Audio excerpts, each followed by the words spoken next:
Welcome to Life Picks Relationships, helping you understand and enliven your marriage through the various perspectives and experiences of others who found a way to prioritize what's really important in life. From new love to those that have weathered the storms, let's get ready to take your relationships to the next level with your host, ST. Hey Life Fixers, are you ready to understand your marriage even better today? We are on for 1 million downloads by the end of 2025. Can you help us reach our goal and share this episode, if you like it, with your family and friends so that way they can have the relationship they want and we get to reach our goal? Win-win, no?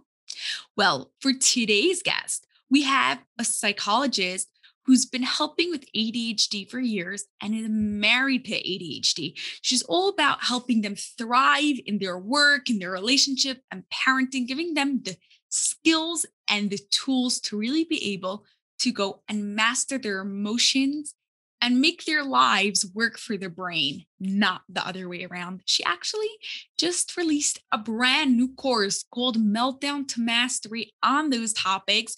You could check that out and all the rest of her information at www.addept.org. That's addept.org. Of course, I'm going to put all our links in the show notes, social media, our website, everything there. I am super excited because I have my background with ADHD, as you know. Thank you so much, Marcy, for being here. I am super excited. I find the whole topic of ADHD so interesting. Now, tell us, do you have ADHD? If not, then how did you get interested in doing this ADHD work? It is super interesting. I totally agree. And no, I don't have ADHD. I don't really identify as neurotypical either. There are several things about my brain that I do end up having to translate for the average world. In particular, I have a very, very slow processing speed. And so the world tends to kind of fly by me and I'm kind of trying to catch up. But I do not have ADHD. And I came to it kind of in two different ways all at the same time. One was that when I first came out of grad school, I had a assessment therapy practice. So I was kind of diagnosing all kinds of disorders, but particularly learning disabilities. And I would see a lot of folks with ADHD. They often would want to kind of stay on in therapy with me. Just once you tell your story, you kind of don't want to do it all over again. And so I ended up with kind of a caseload full of people with ADHD. And at the same time, I married my husband who has ADHD. And all of a sudden, my whole world, it felt like my professional and my personal world was colored by ADHD, and I loved it. I was loving all of these people I was surrounded by. Obviously, I married into it. But I also really wanted to know more and figure out how to really help people who were struggling. And so then I went and sought out more additional training and read lots of books and the like. Yeah. I love the fact that you love it because most people have like this bad connotation with ADHD, whether their parents have kids with ADHD or they themselves have ADHD or their partners, and they just see like all the annoying parts about it. What did you like so much about it? You want to like open up the picture to the other good stuff of what it has. It really is both sides, right? Like, you know, there are people who will argue it's a complete gift, and I don't think that's true either, but it's also not a complete curse. It has both sides, like everything in life. And the gift part of it is amazing. It's this energy. What I often see is an energy kind of, I heard someone call it like the sparkliness, that, that people can have this kind of exuberance, and that comes from the like on-off quality of an ADHD brain. And so when they're on, they're really, really on, and they're fun to be around and energetic and engaged and really with you in that moment until they're not, but in that moment, they're really with you. And I love that. I really love that. I also think ADHD brains are big picture brains, right? they see so much. They don't filter out the world. They kind of take it all in. And because they do that, they can be so much more creative. They're much more intuitive often because they're taking in information that they're maybe not even fully consciously processing, but that is coming in and they're absorbing anyways. It's honestly part of what leads to, overwhelm and hypersensitivity, but it also leads to very intuitive decision making and an intuitive understanding of the world. Do they tend to be leaders usually? Oftentimes. I think the funny thing whenever we talk about ADHD is that we're almost always going to be talking in extremes, right? Yeah. So there's going to be a huge group of people who have ADHD who are amazing leaders. And then there are going to be a bunch of people with ADHD who the thought of leading is just like, oh, hell no, like somebody else give me that structure, please, right? And the interesting thing about ADHD is there are rarely people in the middle, though life is life. And of course, there will be some people who will fall in any middle, but ADHD just tends to go towards both extremes. Yeah. Now, how does ADHD look at adults? Because usually people think ADHD, like a typical 8-9-year-old wild boy, and they just see him all over the place. And that's what they think of when they think of ADHD. What does it look like in kids, first of all? So for people to know it's not just that. And then what's it like? How does it look different in adults? Yes, when we think of ADHD, we're often thinking of the hyperactive type, but there's actually 3 types, right? So there's the hyperactive type, predominantly hyperactive, where the main thing that you're seeing, the main thing that they're experiencing is this extra energy, extraness, right? Extra energy, often extra personality, and impulsivity is this driving energy that has kids bouncing off walls and not sitting down and, doing all kinds of crazy things because they have a hard time inhibiting that energy and those impulses. There's also inattentive type, and inattentive type doesn't have that extra energy, is kind of more the daydreamer, and tends to be the one who sits at the back of the class and stares out the window and has no idea what's going on in class, might be super brilliant and can, perform totally fine anyways, but is definitely not listening attentively, right? And then there's combined type, which has a little bit of both. So that's what it looks like in kids. When people grow up, they tend to, and again, we're talking about averages, so it's not true for everyone, they tend to phase out of that hyperactive energy. I do still see adults that have a extra energy, but most adults are able to sit down, right? Most adults can stay still. They may have kind of a jiggly leg. Their thoughts might be racing, but that energy is a little bit easier to contain. It's very forced, but no? Oh, yes. Yeah, it is an adaptive strategy that adults have learned to kind of contain that energy. And it takes a lot of energy to contain the energy, right? You see them really afterwards, tiring. They come and they're just out. They need it yes. Yeah. It's a constrained energy that has to go into it. But they're more able to adjust in that way. And just, as we get older, our energy levels decrease. And so that includes hyperactivity, right? And so the hyperactivity kind of comes down a notch in adults. What we see probably more what average for other people that when they're getting low, they're now becoming average, normal. Exactly. Yep. And other adults, you won't see that. You'll see more of the memory issues. Working memory can be really hard. When you have so many things coming into your brain, it kind of clutters up. I like to think of working memory as a table that we kind of put the things on as we're waiting to figure out what we're going to do with them. And so this is the, like, you know, you're walking to go get your keys and you walk into the living room and you're like, why am I here?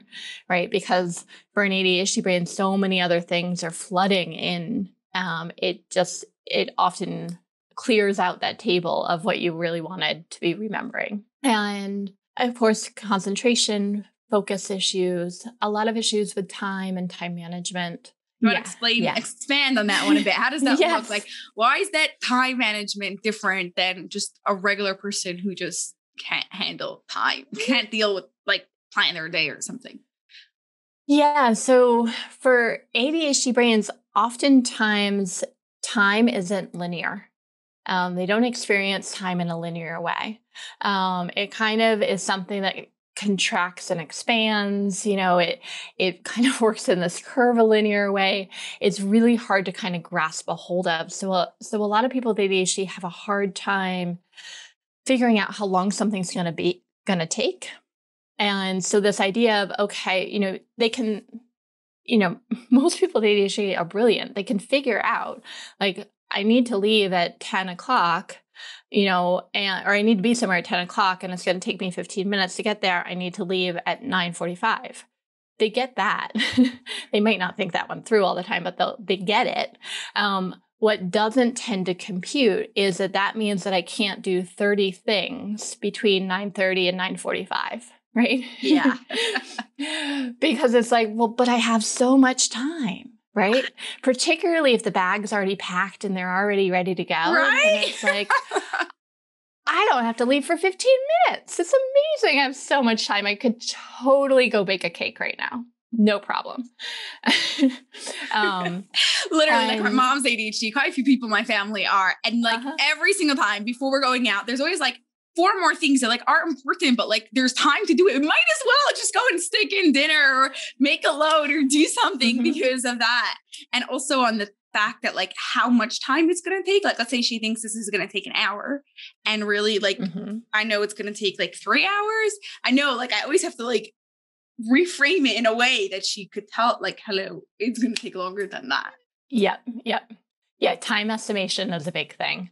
And I think time estimation is, and that kind of like, you know, a lot of people have this, what I call a time lexicon, this like dictionary in their head that stores how long things take. You know, like a shower is going to take me about 7 minutes or whatever. Right. And you're not consciously aware of this, but you kind of have it in a sense. In order to have that sense, you have to, you know, go take a shower, have some awareness of what time it is when you go in and awareness of what time it is when you come out, and then like file that away. ADHD brains, you know, often aren't doing that, right? Maybe they have a thought of like, oh, it'd be a good idea if I knew how long it took me to take a shower. And they think about it when they get in. But then they're washing their hair and they have 10,000 other amazing ideas and they get absorbed in them.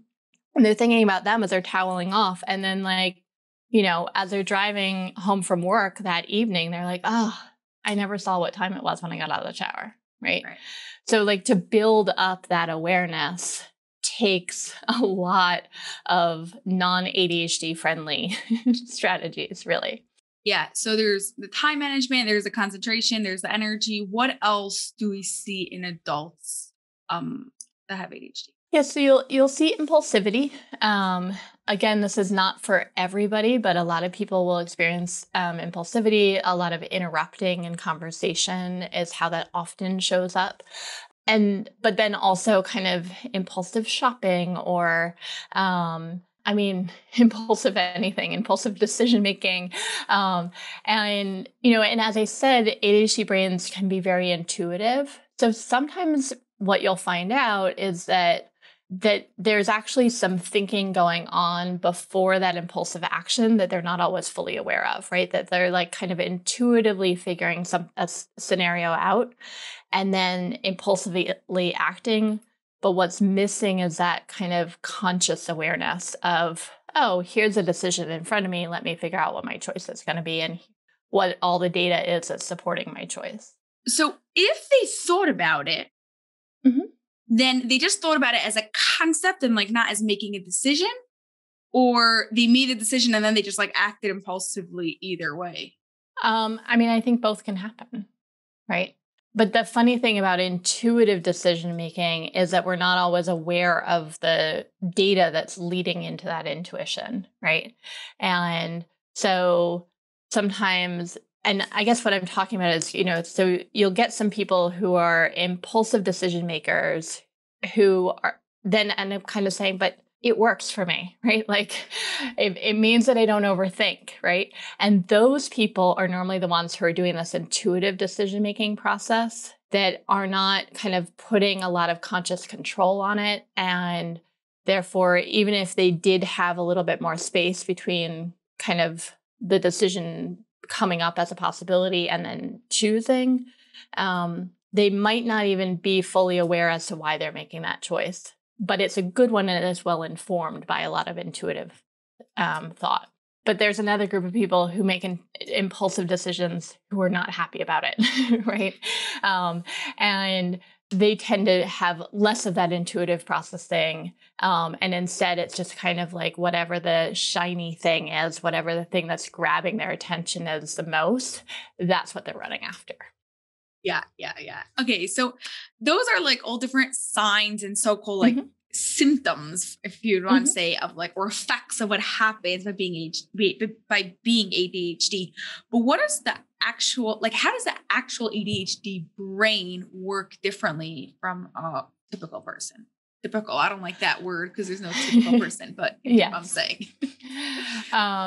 So yeah, in psychology, we call it neurotypical, right? So like kind of the average brain, the humdrum average brain. I often like to imagine that average brain as having kind of being like a large mixing board in a sound studio, a big fancy sound studio that has 5 million dimmer switches, right? And you can just be a little bit of this and a little bit of that and a whole lot of this one and just a little bit of that, right?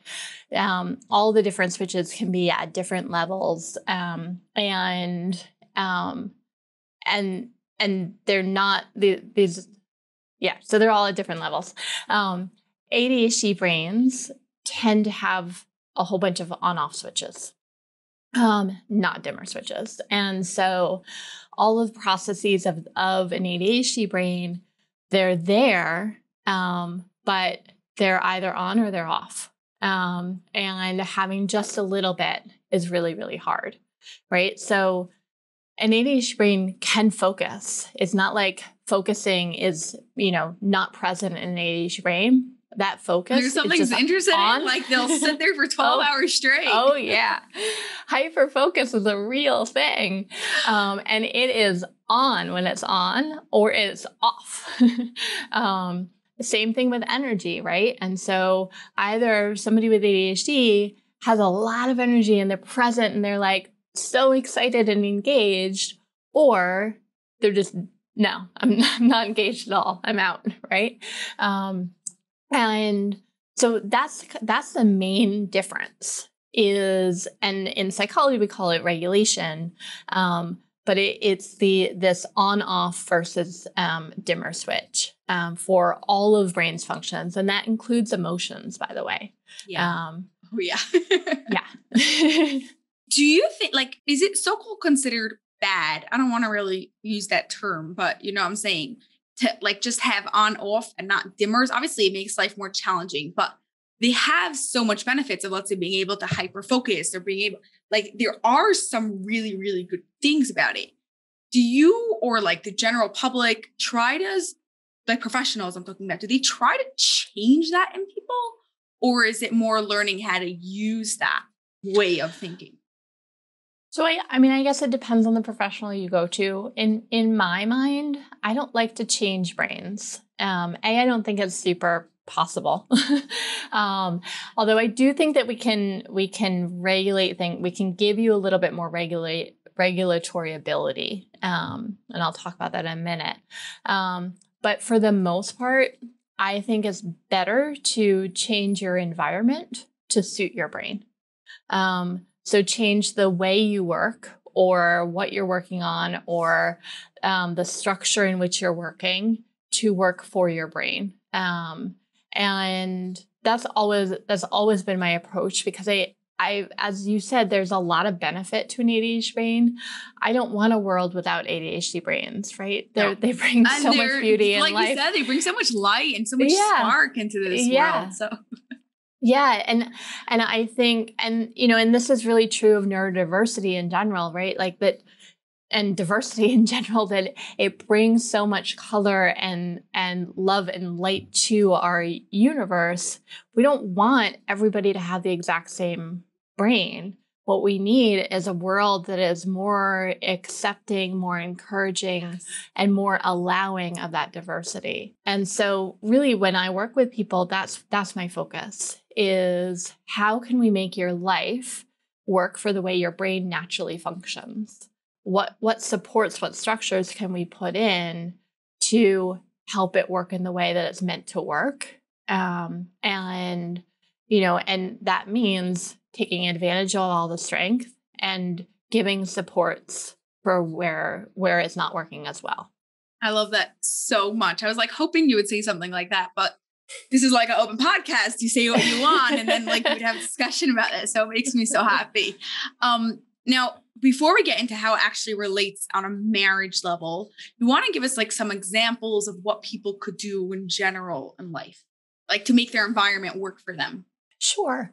So one little caveat to what I said about making your life work for you is that you can increase your ability to regulate. So you can kind of give yourself, maybe you're not going to have a full dimmer switch that goes from 0 to 10, but maybe you'll have a 0 mark and a 5 and a 10, right? Maybe you'll have a little ability to kind of regulate a little bit more. And you do that with things like medication, meditation, sleep, exercise, nutrition, right? So actually, by the way, just like feeling to interrupt here, but that ADHD gene in me. You said like we can't change brains. Happens to be one of the things I do is called Feuerstein, and it works on the cognitive functions of the brain. And it does change brains. So it doesn't make someone not ADHD, but I think it's working more like in that regulation part and how their actual cognitive functions work. So their brain can actually change. They'll still be ADHD, but they'll learn the strategies and tools of how to use it. So yeah, totally agree. And yes, at a neurochemical level, our brains change all the time. And people think our IQ stays the same, but they could move up or down. That changes too. Yeah. Our brains are really, really plastic, and they're constantly changing. And you're right. What I meant was we're not going to make an ADHD brain not ADHD. Right. Yeah, exactly. But we can give it a little bit more regulation. So in my opinion, outside of medication is great. I'm all for medication. I think it works beautifully. And ADHD is one of the things that is most well medicated, has the most research and the most support around the research. But outside of medication, I believe very strongly in exercise. It has, talking about changing brains, the research and the MRI studies on what brains, and particularly the prefrontal cortex, which is the part of a ADHD brain that struggles the most. The exercise does a huge shift and actually increases the dopamine receptors. And if we're really going to simplify ADHD down to its barest components, we're going to talk about dopamine in the prefrontal cortex, and exercise actually increases the dopamine receptors. It does all kinds of beautiful things that really help with regulation. And mood and all kinds of other things, but the primary base of ADHD. So if I were to only give one piece of advice to people with ADHD, it would be to exercise. It would be to exercise every single day for at least 30 minutes in a heart rate raising sort of way. That's not to put down any of the less heart rate raising exercises. Those are great too, but we're talking like real heart pumping exercise to really get the maximum benefit. Sure. Okay. Now in a marriage, we want to give your advice for people on both sides, the partner that does have the ADHD and the partner that is married to someone with ADHD. What could they each do to go and support the other one and really make this marriage work very well? So I think that the best thing that both of them can do is to really approach it as a team. And in order to do that, you kind of have to externalize the ADHD a little bit, and see the ways in which ADHD impacts the marriage as the thing that both people are going to team up against. But I say that with a big asterisk, which is that ADHD is also impacting the marriage in good ways too. And so we want to be, you want to go into every conversation and every kind of awareness of this with both of those sides. And so teaming up together, always having that, an example I often give is my husband leaves his socks on the kitchen counter all the time. Like the number of, his entire sock drawer can be on the kitchen counter. I don't even know what he ends up having on his feet half the time. And I find it very annoying. And so that's one of those things where he and I were like, team up, right? Rather than me saying like, why does my husband do this thing that I've told him repeatedly annoys me and makes my life honestly minorly, but a little bit more difficult because it's just one more thing that I have to clean up, right? Why does he do this to me? Right? That's often the natural inclination, is to go there, to take the symptoms personally. And rather than doing that, what I try to do is take a deep breath and say, hey, babe, the socks are on the counter again. Can we maybe put our heads together and figure out why this is happening and see if there's something that we could do that makes it not happen, right? Like, let's team up against this one particular symptom that is creating some tension. And let's put our heads together because we partnered for a reason, right? We like to work together. What can that partnership come up with that can make this stop happening, right? And so I find that teaming up is really the most powerful thing that partnership can do. In terms of individually, I think people with ADHD need to work on and make sure that they are taking care of themselves as well as possible so that they can show up with the best of themselves as often as possible. That is also true of the other partner, right? That they need to take care of themselves so that they can, when I'm tired, I have a hard time, not taking my partner's symptoms personally, right? If it's the end of a long day and I see those socks on the counter, I'm much more likely to be like, oh my God, why are you doing this to me? Right? But if I'm well cared for, then I can recognize like, oh, he's not doing this to me. And then I can team up. So taking care of themselves is going to be my answer. Yeah, although people with ADHD have quite a hard time doing that. Exactly. Yep. And that's a lot of where the work is, right? Is like in finding ways to build in structures that help you take care of yourself. Yeah. So it's really about like noticing how are these symptoms coming up in your marriage specifically. Like it's going to be different for everyone because first of all, different people act differently with ADHD. And then also from the partner's point of view, who doesn't have ADHD, different things will like annoy them. Like maybe for some people, they don't mind socks on the counter, although I can't imagine who, but that type of thing. So really, and then coming together to go and solve this. I think it makes the person with ADHD feel really supportive and like feel like they're like you care about them, not just taking everything personally and you're And it's challenging for them. They have all these things that like just go annoying, like they'll miss appointments, no problem, or they'll whole day be worried because they have this one appointment and they can't do anything else the rest of the day because of that. So here it's like you've got their back and you're there for them and doing for them. Is there anything else besides for this, even though this is like amazing, that someone could do to support one with ADHD? Getting your own therapy, or at least having a good support network that you can go to, right? Because sometimes you need a place to go complain about the socks on the counter. Sometimes you need someone to say, yeah, that's really annoying. And so I really think that having, whenever you're trying to support someone else, you need to make sure that you're supported. So particularly when, there are stages in marriages where one person needs to be more support than the other, right? Yeah. And if you're in a stage where your partner needs more support, where kind of they're the identified person that you're working on, then you need to make sure you're getting your own support. Because it's hard. It's hard to be giving more than you're getting. I would say that, I guess my other thing is really gratitude, right? That I think that when we get so focused on a problem, it's really easy to lose sight of all the good, right?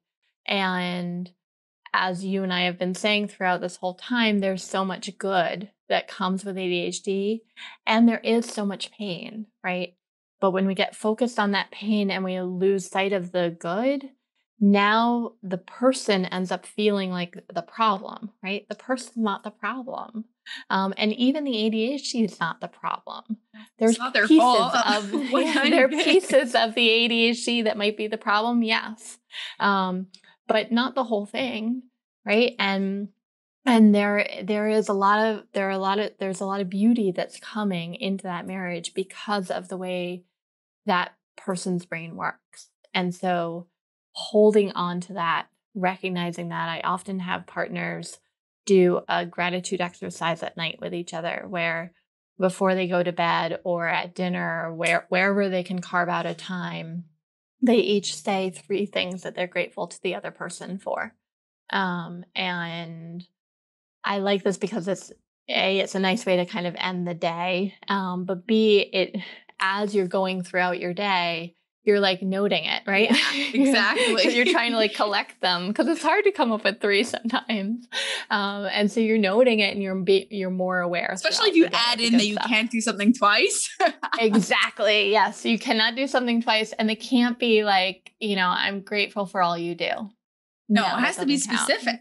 Yes. You very took out the garbage. You actually it's one thing that you remember to take out the garbage. It's another thing that you actually did it. Yep, exactly. Now, how has being married to ADHD like affect your married to ADHD? You're not married to ADHD. You're married to a guy that has ADHD. But affect your own relationship. Obviously, there's challenges, but at the same time, like you had this like professional background, so you weren't like completely clueless as some other people. How was that like? I'm the worst ADHD therapist to my ADHD husband. Let me first say that, right? Like, I think there's sometimes a fantasy that I would be this like all loving, all caring, all supportive wife. And it's just not the case, because I'm just a wife when I get home at the end of the day, right? And I shed my professional identity when I walk in the door. And I'm sure my husband wishes I didn't all the time, but so it affects my marriage just like it affects everybody else's marriage, right? And that like we tend to fall into the same roles. I'm probably a little bit more aware of them than the average person. So like I can see the red flags coming up, and I can like stop and have conversations. And my husband's also more aware because I make him really aware. And so he stops and has conversations. But there are like typical roles that ADHD marriages get into, right? There's a parent-child dynamic that's really common. There's like a hyper-functioner and under-functioner that's really common, right? Where like one person is doing all the logistics of the marriage, and the other person kind of brings all the joy, right? One person's kind of the dull, serious person who's, talking budgets and like always trying to get the other one to like come down to earth. Just like, yeah. What would you tell someone if somebody finds themselves in this situation? I would start with educate yourself.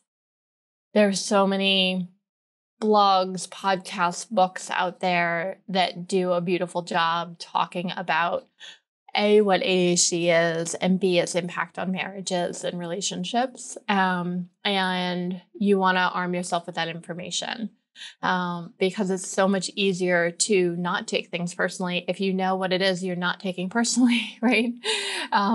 There are things that my husband does, both positive and negative, that have nothing to do with ADHD that I have every right to take personally, right? But you need to be able to sort those through. And so that's the very first thing. Open up lines of communication. If you need help doing that, get some support to do that. Get therapy, marriage therapy, individual therapy. Opening up those lines of communication so that you can have those conversations of, hey, baby, your socks are on the counter again. What are we going to do together? How can we make this not happen? Right. But that's a different type of conversation than people often go into a marriage having. And so you might need a little help kind of figuring out how to lay that groundwork. And so opening up lines of communication, getting support, and really remembering why you guys got together and what you love about the person, right? And coming back to that over and over, because every day we make a choice whether we're going to be with this person or not. And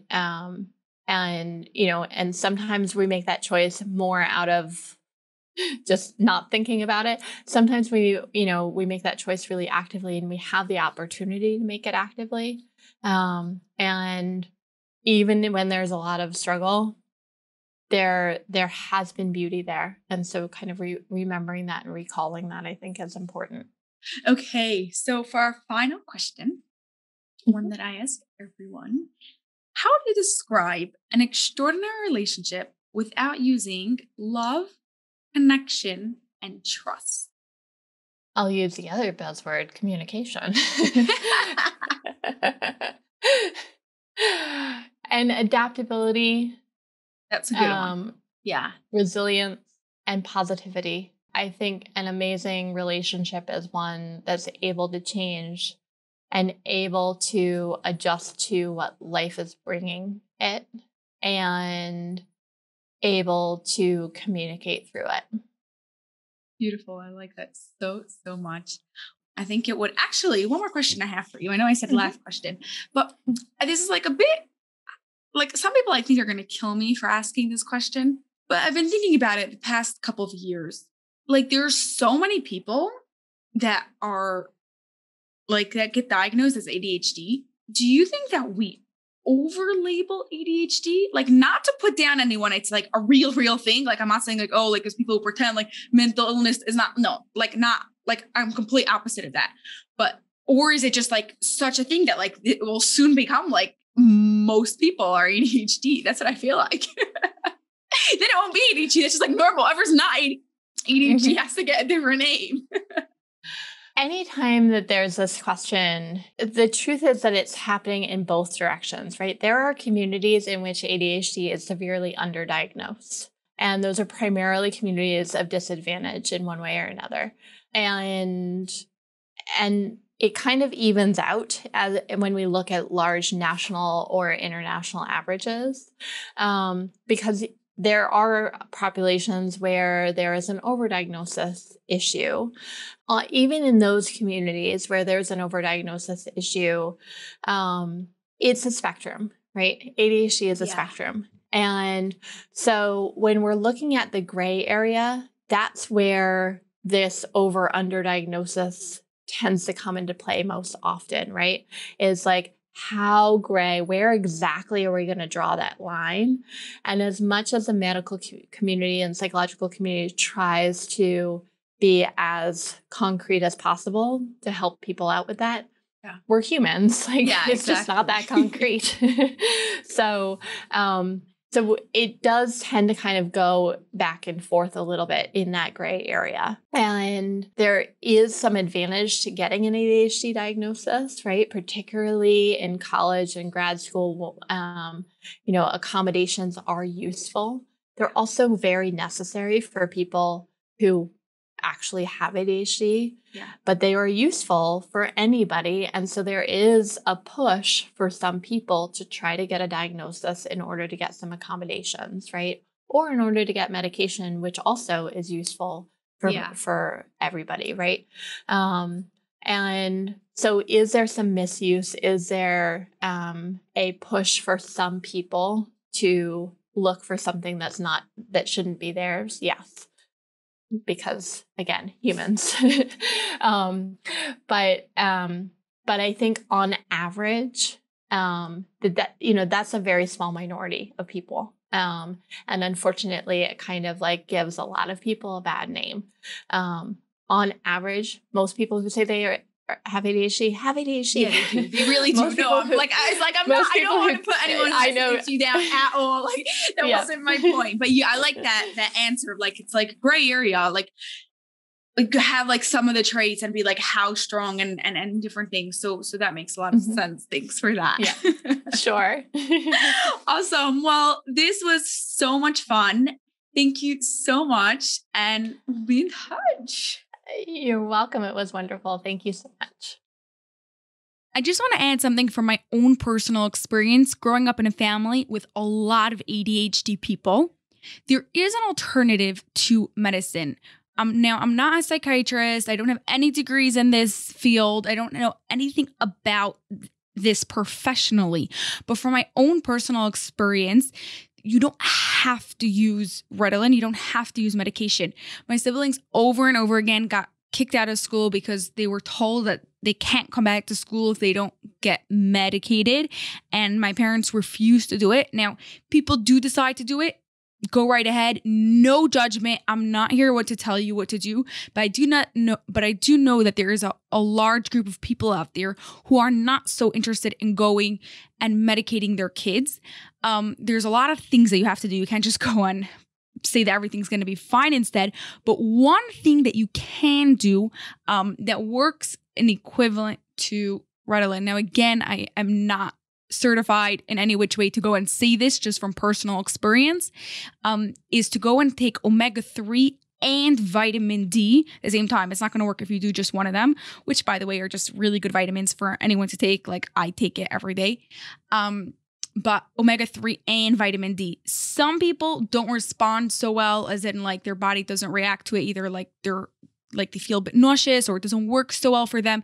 The omega-3 from fish, omega-3 fish oil, but there is omega-3 also from plants. They're a bit hard to get, but you could go and find them. Just so you know that there are other options out there. That's all for this episode of Life Picks Relationships, and we have a huge favor to ask of you that will not only support this show, but also give others what they need to take their marriage to the next level. We're striving to have 1 million downloads per episode by December 31st, 2025, so please share it with your family and friends so they can turn their relationship into an extraordinary one.